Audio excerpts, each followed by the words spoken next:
You're listening to CreepGeeks Podcast. Today's podcast is brought to you by Audible. Get a free audiobook download and 30-day free trial at audibletrial.com/CheapGeek.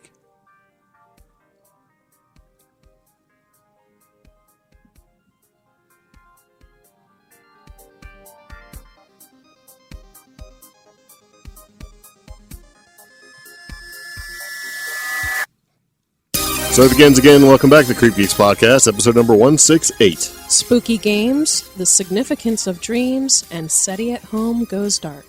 Yeah.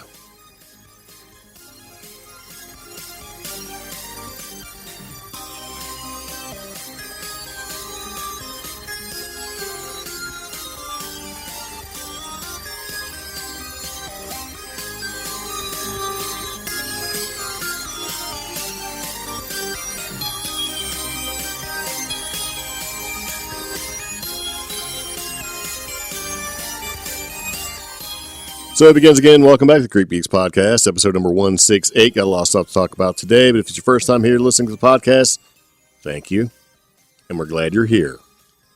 So we are once again broadcasting from an undisclosed hospital location.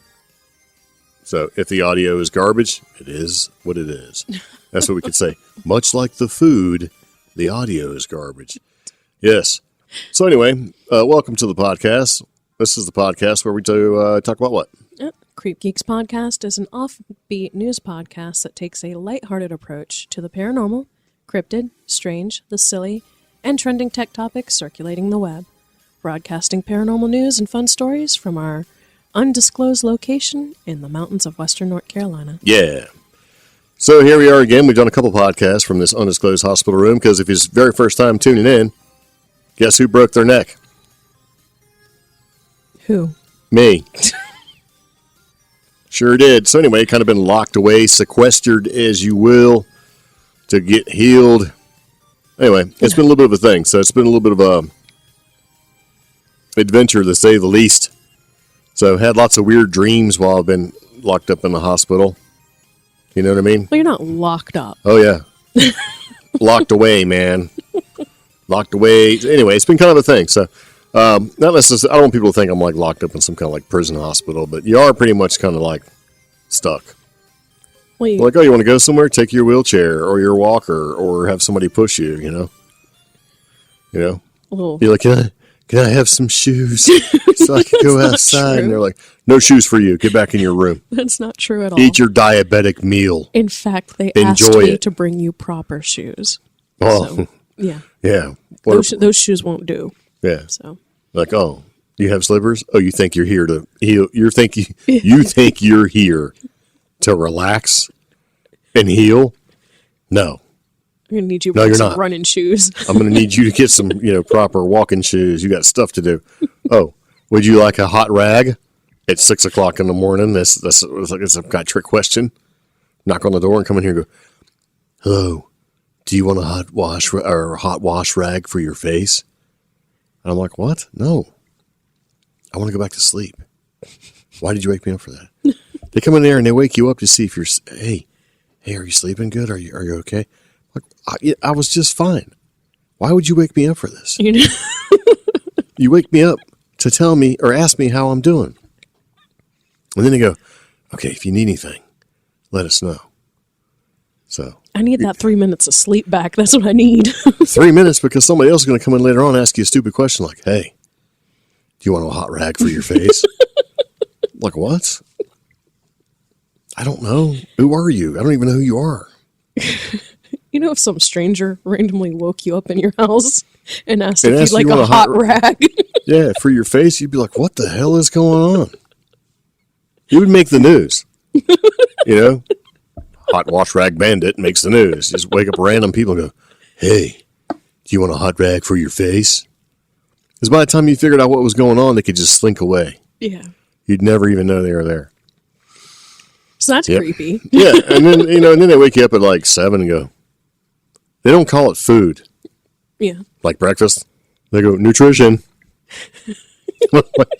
So the first time I heard it, I'm like, nutrition? What is that? And they come busting up in here and they put a tray of food down. I'm like, ooh, this is nice. Mm-hmm. Let me sample this. And it's nutrition. I don't know if I'd call it food.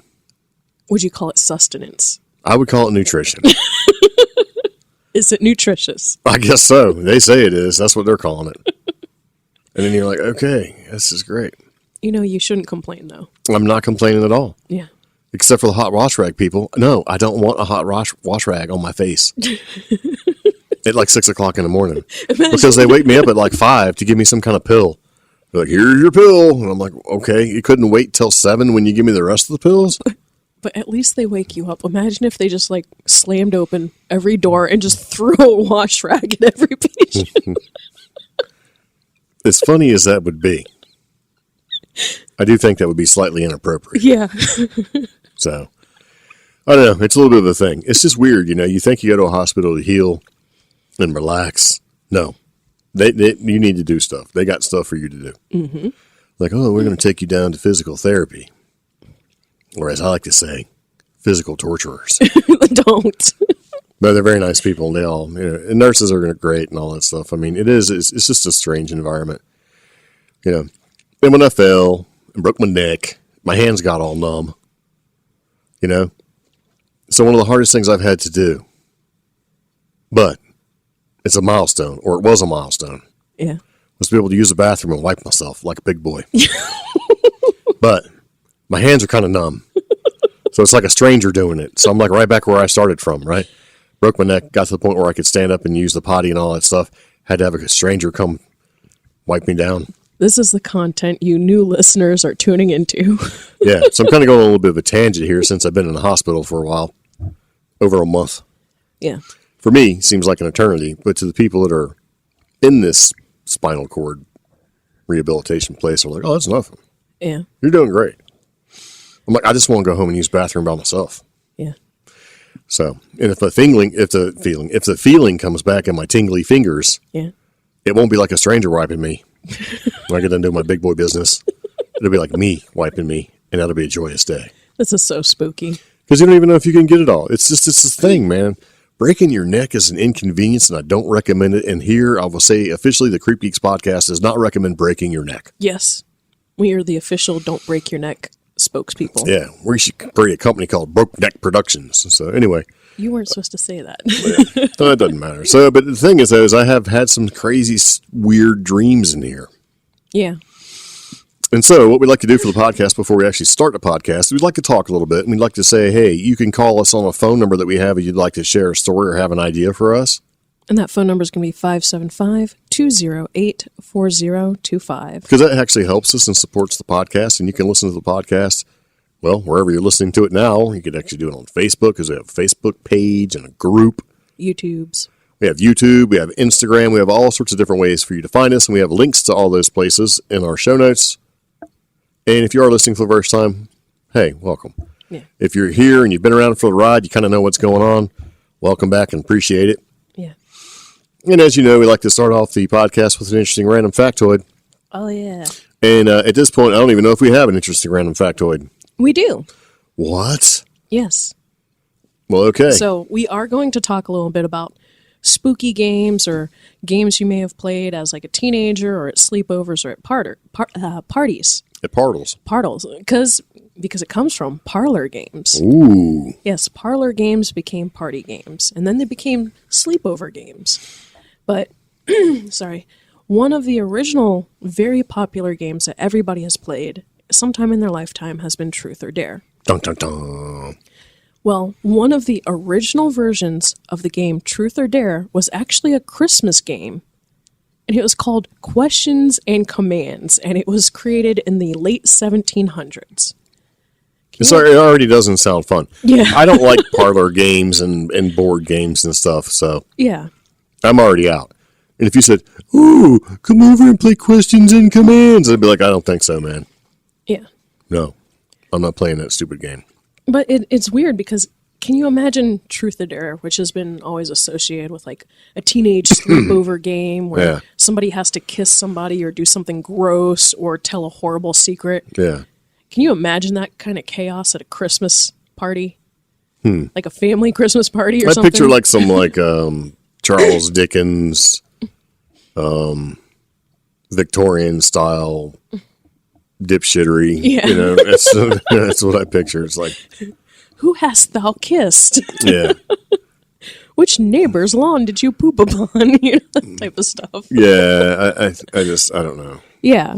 So it was like, you know, we have this preconceived notion of some of these parlor games and party games that we always played, but then their origins are far weirder and far stranger than we could imagine. And that's, I mean, again, like the name was Questions and Commands. Questions and Commands. You could either pick a question or you were commanded to do something.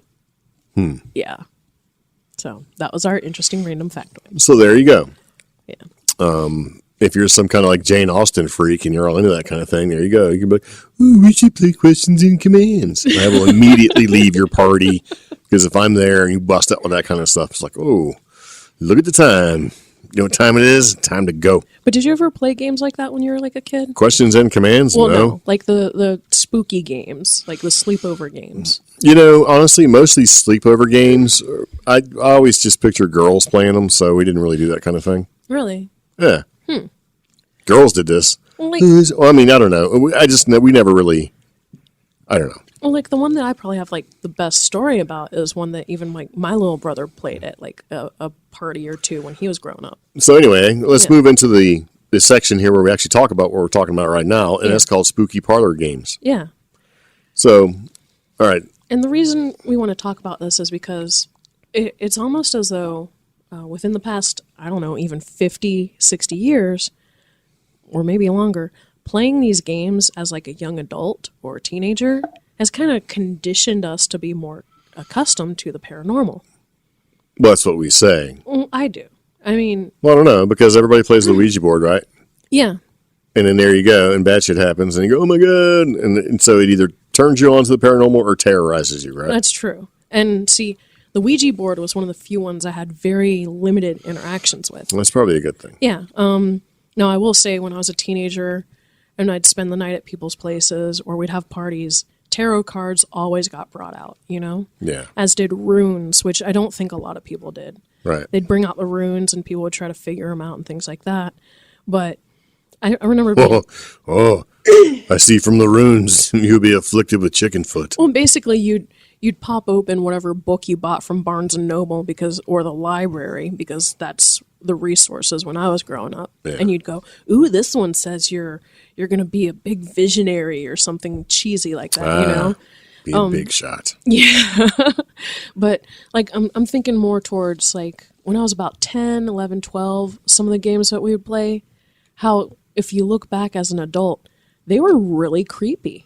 Yeah, well, all these games are kind of creepy. Yeah. And like the one that I have a story about, and I think even my little brother has a story about, is the whole light as a feather, stiff as a board. Yeah. Yes. Did you ever hear about that one or grow up with that? No, but there was that movie that came out about witches or something, and they were doing it. Oh yeah, I mean, I don't know. I mean, I've heard of it, but we just never really did it. Or I think if we did try it, it didn't work. Oh, I don't know.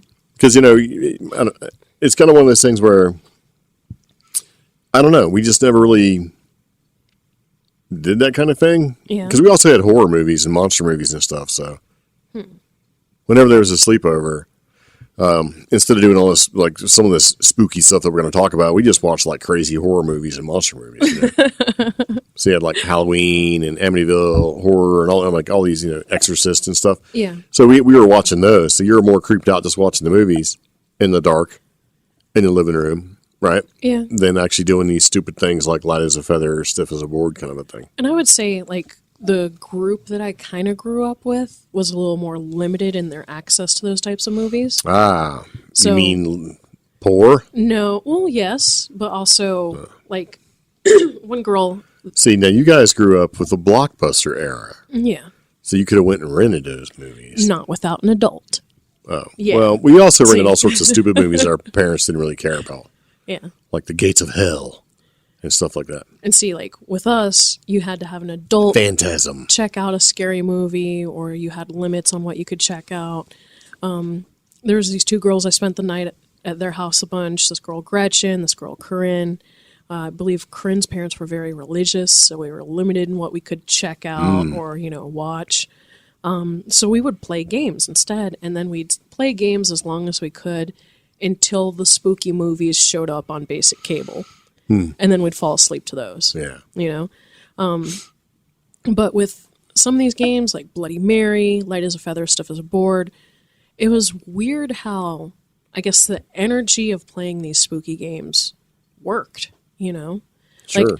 Like, when Light as a Feather, Stiff as a Board was explained to me as a kid, I was like, no way. There's no way that all of us could lift up somebody who was, at the time, bigger than me, you know? Yeah. But we did. It was like a group of 5 girls. One of them laid down the middle, and using 2 fingers on each hand, we all picked this person up. And it's basically known as a levitation trick or something known as abnormal lift, where basically displacement of the weight allows you to lift this person up. Yeah. But it's still shocking because you're like, okay, is this paranormal, supernatural? Because, you know, I'm lifting somebody who is, God, she was like 5'8", 5'9" at the time, and like outweighed me by over half. Dang. You know? And then like the other girls were either the same size as me or they were tall and skinny, and we lifted this person up. So was that paranormal, or Were you guys chanting "light as a feather, stiff as a board" the whole yes, time? we were. I don't know. Maybe channeling all that energy and stuff and Yeah. can make it happen. So was that supposed to teach us about channeling, about focusing energy? I don't know. I think maybe it's just more of a parlor trick that sort of used old ancient techniques, because if it's been around since like the 1600s or 1660s, you know, Yeah. then maybe it is what it is. I'm not sure, because I mean, there's a lot of things that I think that if you put the intent behind it with a group of people, that it does change energy and stuff happens. But Yeah. I don't know. I mean, we did do like things like Bloody Mary, Yeah. you know, where you excuse me. It's funny. I'm kind of stuck in anyway. I'm kind of trapped right now. We're recording a podcast. We have all the equipment set up, and I'm kind of in the bed. I have that little table where they feed you your nutrition, right? Yeah. So I can't really move. I'm like, ugh. And now I'm so thirsty. So I've got a cough. Yeah. So anyway, we're back. Had to stop real quick and get a little drink because I am trapped in my current configuration. But yeah, we did the Bloody Mary thing. Did you guys ever do that? Yeah. Where you go in like a dark bathroom or whatever, and you light a candle and you say like Bloody Mary 3 times or Candyman or I don't know. Yeah. And see, when I was growing up, I think the movie Candyman came out. Yeah. So everybody tried to do Candyman instead. Yeah, and then you like throw it. Doesn't like you turn around. I don't remember how it goes now. I think there's some rules to it. I think everybody has done this in one form or another, and probably has different rules. And that's the thing. Like, historically, the whole Bloody Mary folklore or legend Yeah. usually has more ritual involved with it. I'm pulling this off of Wikipedia, where the divination ritual encouraged young women to walk up a flight of stairs backward, holding a candle and a hand mirror in a darkened house. Well, that's not creepy at all. Or difficult. I mean, Yeah. yeah. I mean, that sounds like First fatal. off, what if you don't have a hand mirror? Well, this is back then. I'm sure everybody had a tiny little hand mirror, like dainty hand mirror. And so if you seen Bloody Mary's face, then what happened? Well, originally, you were supposed to see or catch a view of your future husband's face. There was, however, a chance that they would see a skull or the face of the Grim Reaper instead, indicating they were going to die before they would have the chance to marry. Dang. Yeah. Because that's all you girls were worried about back in the day, was getting married. I know, right? Well, I mean, so that's completely different than the Bloody Mary that we knew, where if you basically did it and like with a mirror and all that stuff, and you know, Bloody Mary, Bloody Mary, Bloody, and you turn around real quick and you'll see Bloody Mary. Yeah.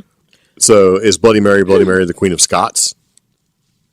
So, Or, you know, who is Bloody Mary? and that goes with the different regional and cultural significance. Some of it saying it was Mary, Queen of Scots, or Mary Worth, or Hell Mary, or even in Japan, it was someone, Hanako-san, who strongly parallels the Bloody Mary mythology. See, it kind of makes you wonder. Yeah. So it's kind of like, okay. But in the end, all of them, if the apparition appeared screaming at them or cursing them, it may strangle them, steal their souls, drink their blood, scratch their eyes out. Something horrible happens if you see them. So Yeah. why even do it? Why even do it? And it's that curiosity that you might actually see something. And that curiosity has brought this all the way into the modern age. Okay, so Bloody Mary is what you just said, and then you also have Devil's Face. Yeah. Where it says lock yourself in a bathroom with candles and look in the mirror to see a face. Yeah. It's almost like the Bloody Mary thing. Now, the only difference with the Devil's Face one is because I grew up with a different version than the link that I provided. Yeah. The Devil's Face, it was see the ghosts. It was like something ghost. And what you did was you lit as many white candles as you could in a darkened bathroom. And as many white candles as you lit was how many ghosts you were supposed to see if you stared into the mirror long enough. See, the weird thing is, I think, with all these things is they add specific details that you're supposed to follow, I think, in order to give it sort of an air of authenticity. Yeah. So that if you go through and you do all these magical steps, right, then it's more legit, and then it becomes more serious. And it makes you wonder, though, is that actually true? And see, that's the thing. When I looked up my version of what I grew up with, I can't find it anywhere. Yeah. You know, it was like something ghosts. It was like the number and then ghosts. So you're supposed to light like 13 white candles and just everybody crowd around in the bathroom with the lights out, with the candles going. And that one, we thought we saw something. We all freaked out. One of my friends actually fell backward, broke the shower curtain, you know? Yeah.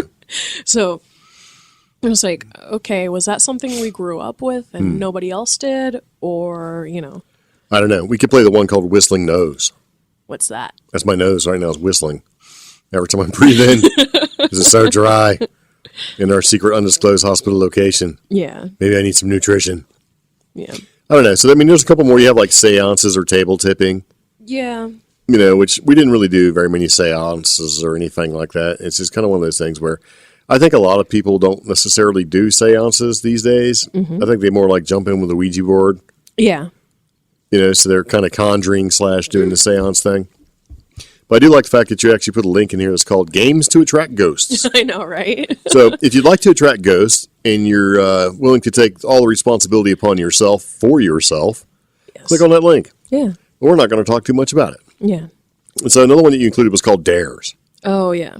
So that was the other thing. And again, we're talking about these because it was like almost like your generation, my generation may have desensitized ourselves to the paranormal, which is why we watch so many paranormal shows today. I was thinking about that. I think really desensitizing yourself to the paranormal sort of probably showed up around the 50s. Really? Okay. Yeah, because you had all the monster movies, Yeah.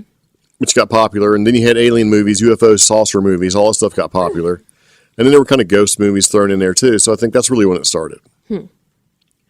So, Okay. I mean, I don't know, might be wrong. Because then you get in the 60s and 70s and 80s, you had all sorts of crazy horror movies that got, you know, like, you know, Nightmare on Elm Street. And then like I said before, like Phantasm and Amityville Horror and the basis for those horror movies, you know, kind of set up some of the dares that I mentioned in the podcast notes, which are, you know, Amityville Horror, it's a haunted house. Some of the other horror movies, it's going out into the woods alone. And that always happened. Shining. Yeah. Omen. That always happened whenever party or little sleepover I went to was somehow some sort of dare would be made to go through some sort of spooky experience. Like go sit in the spooky woods and wait. Which I hated because we go kept inside doing a creepy or abandoned house. Yeah. Yeah. I have a friend who did that dare where they went into a creepy abandoned house out in Pungo. Yeah. And were so surprised when a bunch of coyotes were living on the first floor. Yeah. Shocked by animals. Yeah, you know. Yeah. Yeah.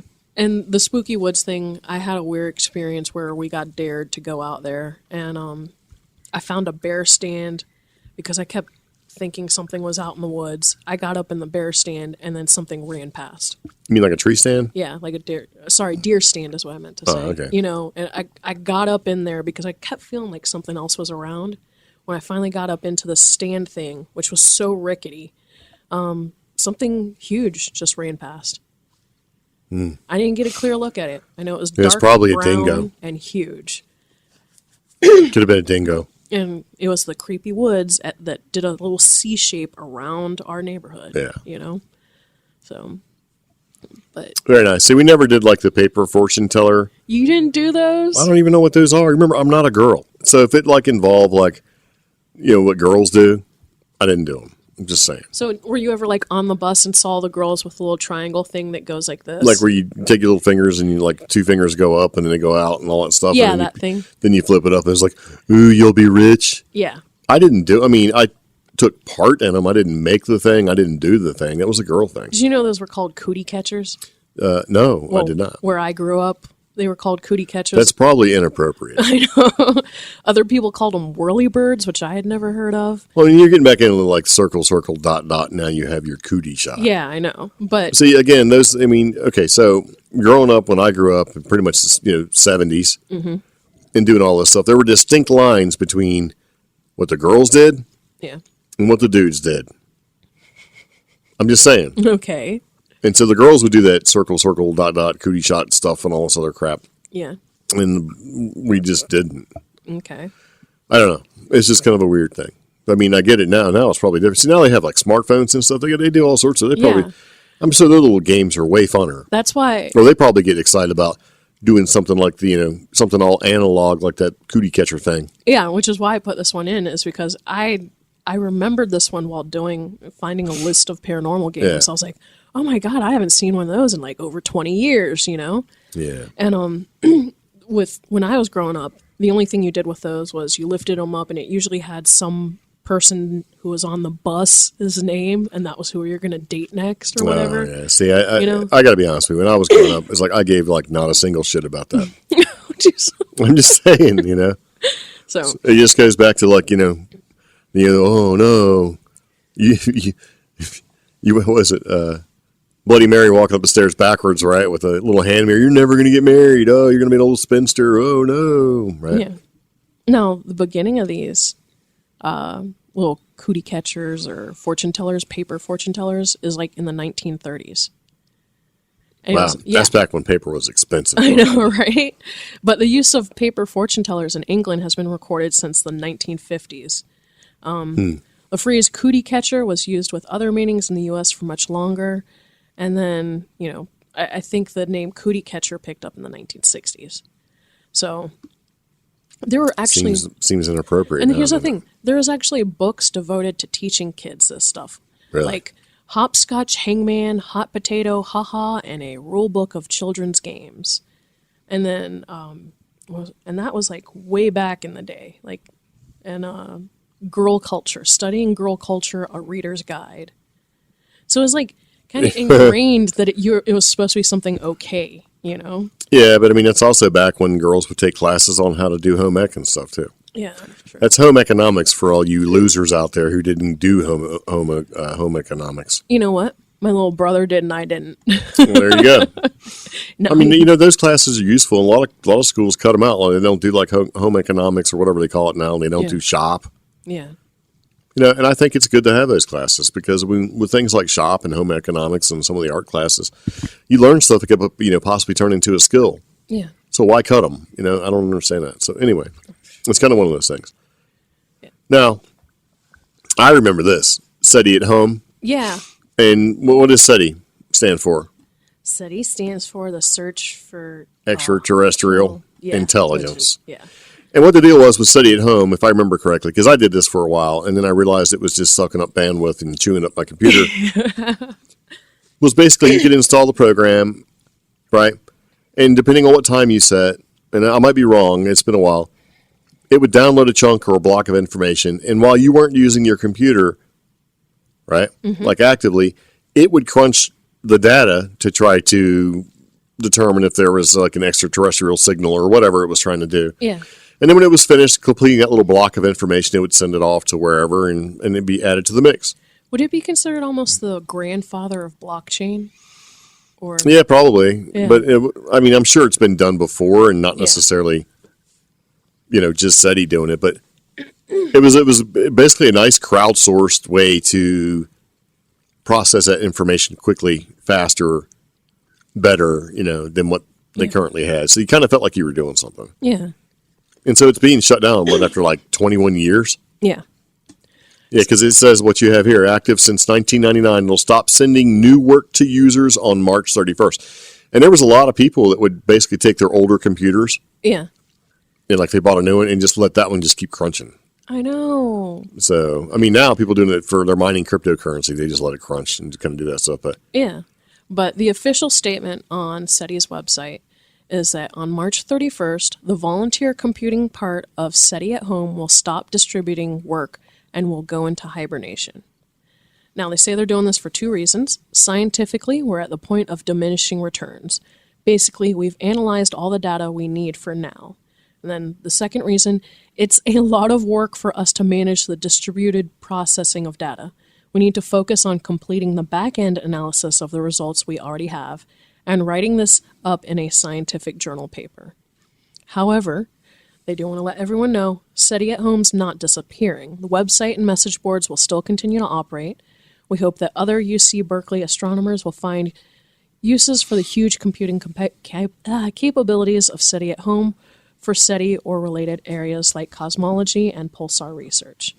If this happens, SETI at Home will start distributing work again. We'll keep you posted about this. so it makes me wonder, because I think I read somewhere when I first started doing it that it would take like up to 250 years to process all the information. Yeah. And that was the reason why they were crowdsourcing. Is it because our technology and computers have gotten so much faster, multiple cores and hyper-threading and things like that, Yeah. that we can just chew through it a lot quicker? I think it's because we can chew through it a lot quicker, but we still need somebody to analyze it. Yeah. And we need that part to be set up to be analyzed. I wish somebody could set something up to go, okay, well, does anybody's computer want to analyze this? But then we run the risk of, Well, first you'd have to tell the computer how to analyze it Yeah. and what it would look for, and it'd just become a thing. yeah. And I remember I stopped doing it because it seemed like there was a bug at one time where it just constantly ran, which is what it was supposed to do, but it was supposed to sort of not use so many work cycles and go to the background so you can continue to use your computer, or not even work at all until you told it to. Yeah. Like, don't even start until like 2 o'clock in the morning, and it would just run all the time anyway. So it became like almost like a pesky antivirus software. It was like, oh, would you like me to scan your entire computer before you use it every time you get on? Yeah. Aggravating. So Yeah. it is kind of sad to see it go, though, because it's like something. There's probably a bunch of people out there who never even heard of it before. Yeah, that's I mean, they probably have heard of SETI, but never the SETI at Home. Yeah. I'm sure now people are like, oh, that sounds like a scam. You know what I mean? Yeah. But I mean, it was legit. I used it for a while. I think I did it for like a year, 2 years, and this is kind of dumb. I stopped. I don't know. I had it for a while, so yeah. But it is sad to see it go. It's like, greeting nerds. We'd like you to process some of our radio telemetry data. I grew up with it, so I'm like, okay, sounds good. yeah. Yeah. Well, okay, so let's move on to the next part of the podcast where we talk about dreams, their meaning, significance, and interpretation. Okay. All right. So, the Dream Dictionary. Oh, okay. You should tell people about that. So, well, I want to back up a little in the fact that I've had a couple of people reaching out lately, exploring or explaining their dreams to me. Right. And I'm not sure if I'm helpful in guidance or if I am helping some of them. Or Sure. You should just be like, well, I'm glad you told me about your dream, and I would need you to stay as far away from me as possible. No, because that really sets some people back. And what I do want to do is let people know there's resources to help you without having someone else tell you what your dream means. Yeah, because what you really have is their interpretation of your interpretation. Yeah. And that's not really good. I mean, Well, I mean, it works, right? I don't know. Yeah. If you trust that person, but if that person's not... nobody can really tell you what's going on with you better than yourself. That's the best way I can say it. And because of that, I had a bunch of very strange dreams all during my 20s. Well, And everybody has dreams. I know. Strange And- dreams. But some of them would be so strange, I'd have to figure out what was going on. Yeah. And I had to go back to what I learned when I was a kid on how to make sense of what I was dreaming. And one of the biggest things I found to benefit me was a dream dictionary. And I grew up with like the Llewellyn's Guide of Dreams, you know? There's been different versions of it through, God, the decades. And It's pretty simple. It gives you a pretty basic explanation. Doesn't lean too far into specific traditions or religious connotations, but it will give you some spiritual aspects of elements in your dream. So there's also an online dream dictionary, and that's a free resource. Yeah, there's a link to it in the show notes. And, this one I checked out a little bit. I didn't go through the whole site because that's almost impossible. Yeah. But it's a good place to start if you don't want to buy a book. So there you go. Yeah. If you have a weird dream, you can basically use the online dream dictionary. You can even use Google. I mean, type in part of your dreams, like what do feathers mean? Yeah. Why do I have web feet in my dream? Something like that. Yeah, that's a good example. The feathers one is just because that was something that a friend asked me like 6 or 7 months ago. Was they kept dreaming about gray feathers, you know? So use your resources and then think about what it is that caused you to dream about that on that specific day. That friend who dreamed about gray feathers, well, they were in a nature park all day the day before, So they probably saw some gray feathers.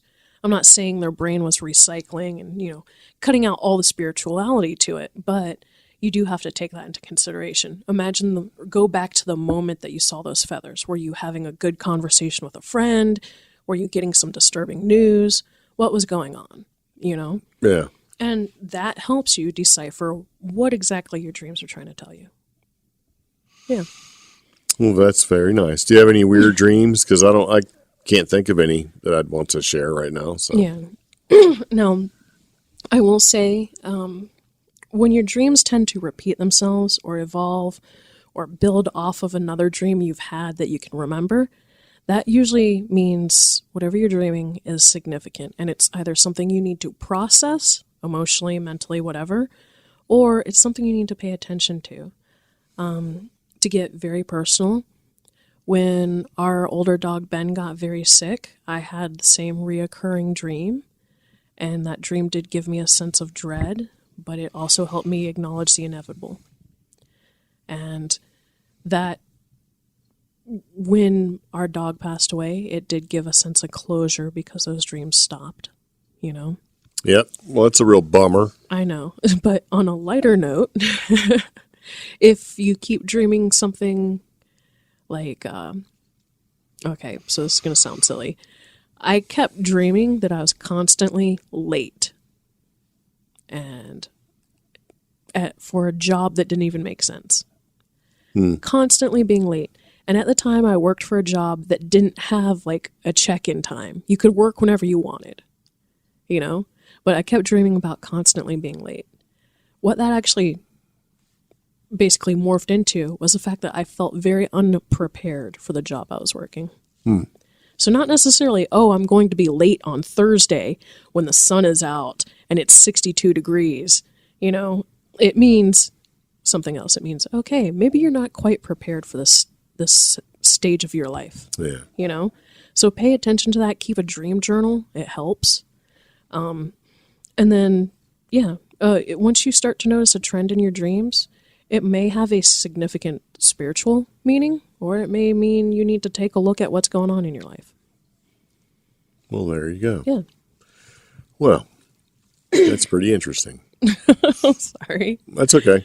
Yeah. Well, I mean, normally we normally run podcasts that go pretty long, like hour and a half, that kind of thing. And this podcast is not going to go that long. Okay.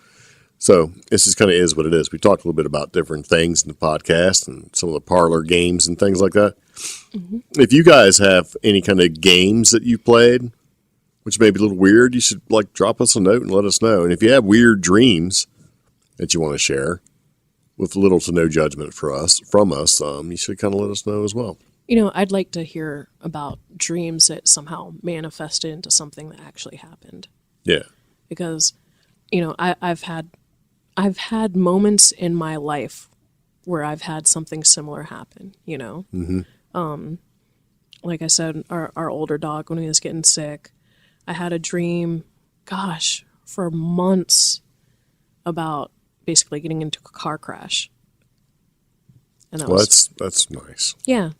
I avoided a car crash. Well, okay. So that's good. Yeah. But the perpetuation of that filled me with a lot of anxiety, Yep. So, Well, on that anxious note, I think we're going to go ahead and roll out of here. What do you think about that?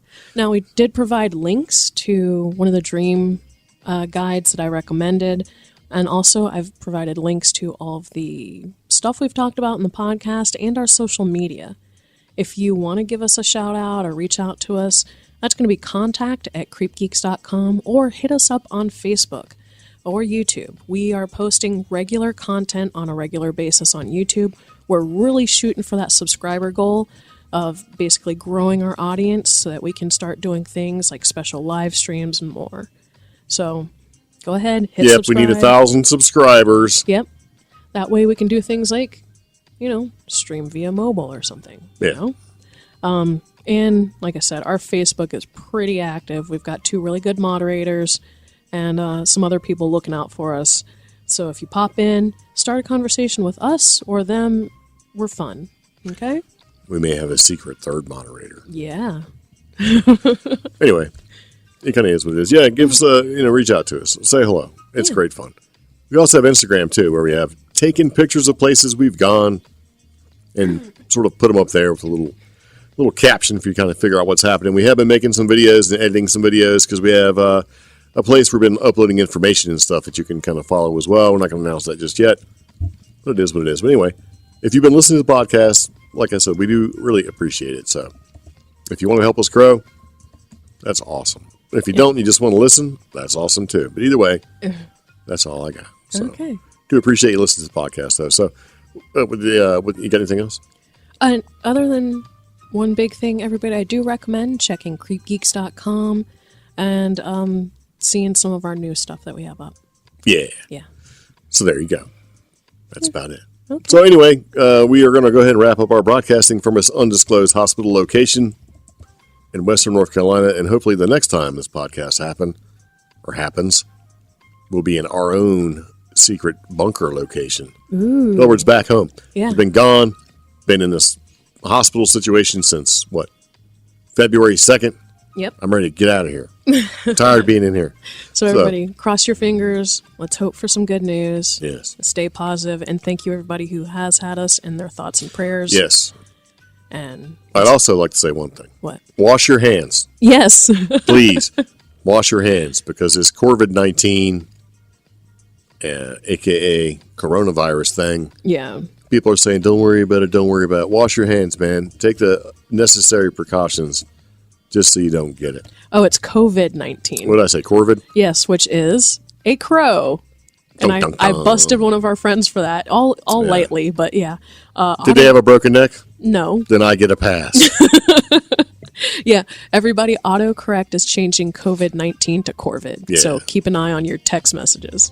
Yes, there you go. All right, well, anyway, see you later. Take it easy. Bye-bye. Bye.